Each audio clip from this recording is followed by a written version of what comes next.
So far, this has been the most difficult episode to record. Remember in the last episode we mentioned we went out for tender. It's been a few months since that episode and a lot has happened. Tendering is a process whereby our stage 4 design, which is that detailed design I mentioned last time, goes out to contractors that we have selected. They have a look at everything from the finishes on the floor to the finishes on the wall to the mechanical equipment that needs to go in, the aircon units that need to go in, absolutely everything.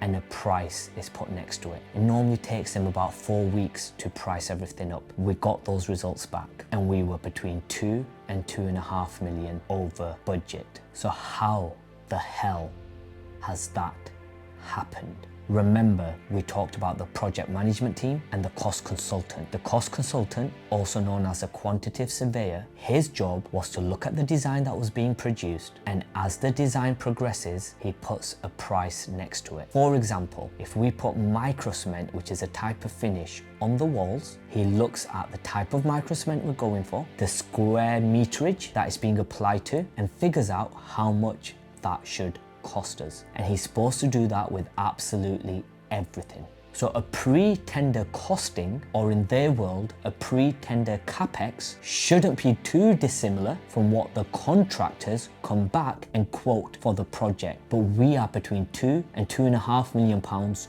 over, not just from one contractor, but by all 5. So the cost consultant has made a deadly mistake somewhere. They have got it completely wrong.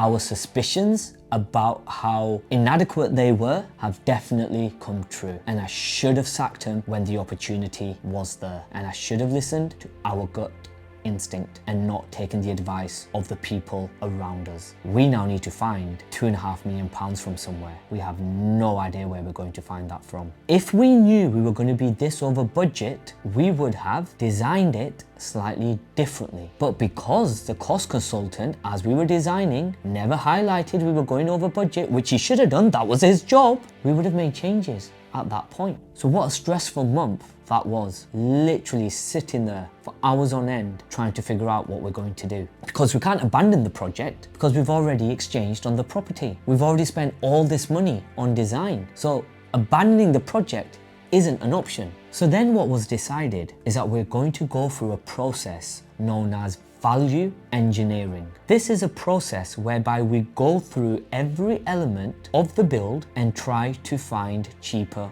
alternatives. And I absolutely hated it. We had to sit down for hours again with all the consultants on the project trying to find alternatives where functionality wasn't compromised and where aesthetics wasn't compromised too much. But some very, very, very difficult decisions had to be made because we were 2.5 million over budget. And the other difficulty was I now needed to go back to the bank, who haven't even lent the money to us, and try to explain to them why we need more money and how our project management team and the cost consultants have got this so wrong. Thankfully, Martin Howe, who's a broker, is unbelievable. He's been the best person on this project so far. Like, cannot fault this person. He sat down with us, he went through everything and figured out a way we could present this to the bank, which we're now in the process of doing and hoping that they're going to lend some more money.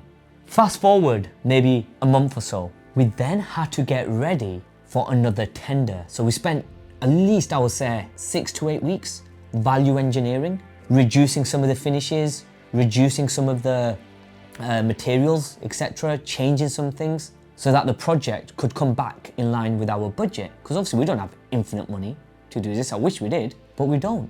So then in November, we went for tendering number 2, hoping that the cost of the project would come down somewhat. We knew we couldn't get it down by 2.5 million. It's an absolute impossibility.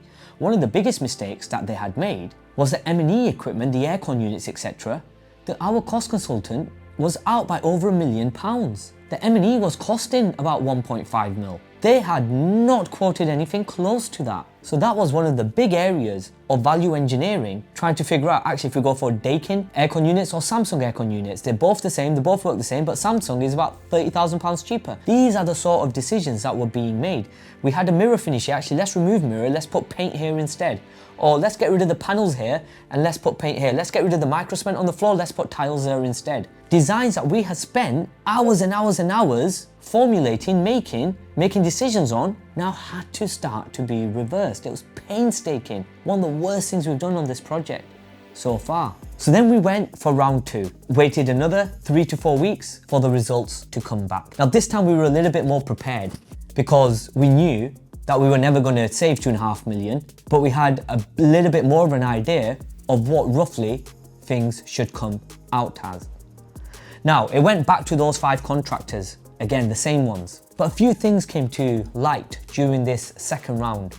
One of the contractors pulled out, and they pulled out because they said our project management team was awful. Stupid of me to still keep them on, because the advice around us was, don't get rid of them, don't get rid of them, you're gonna cause a problem, you're gonna cause bigger problems. So stupidly, throughout the second tender, they were still on board. So one contractor decided to pull out. Another contractor called me personally because I knew them through somebody else and said that our emails are not even being responded to. What he meant by that is during this tender period, the contractor is obviously going to have some questions about certain aspects of the build. So they then send emails to our project management team. Our project management team then provides clarifications so that they can price up the project properly. Their emails weren't even being responded to. So then I had to go back to the project management team and say, this particular contractor is complaining to me that you're not even getting back to them. I had to apply pressure on them, which isn't my job, to actually get back to one of these contractors who was asking all the right questions. I met that contractor a couple of times. Their advice to me was, and I'm going to try to be as polite as I can, you need to tell your project management team to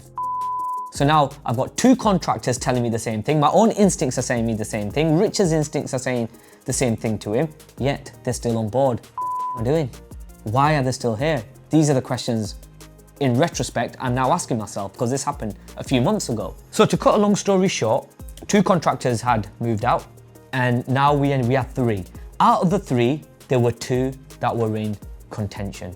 One was more expensive than the other, but at this point, it wasn't so much about who was more expensive, who wasn't. It was about who can deliver the project. So we then went and we met these contractors. So contractor number 1, we went to see in their offices. It's quite uncomfortable, to be honest with you. We're all around this table.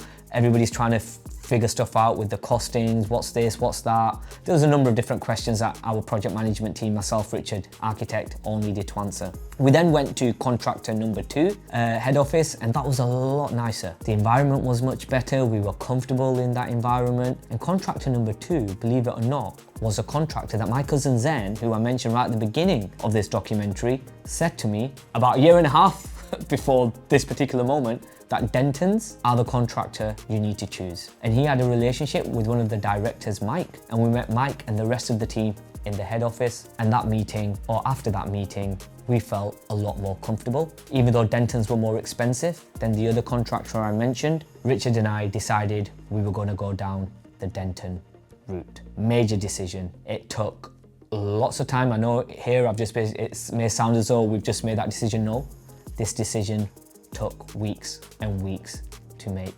We went around with Denton's, around some of their projects, we met some of their people, we really liked the work they have done. We really liked Mike, and he was probably the main reason we chose Denton's. We also went with the other contractor, walked around some of their sites, met with some of their guys as well. But just the way Denton's handled themselves in those meetings was the deciding factor that made us choose them over anyone else.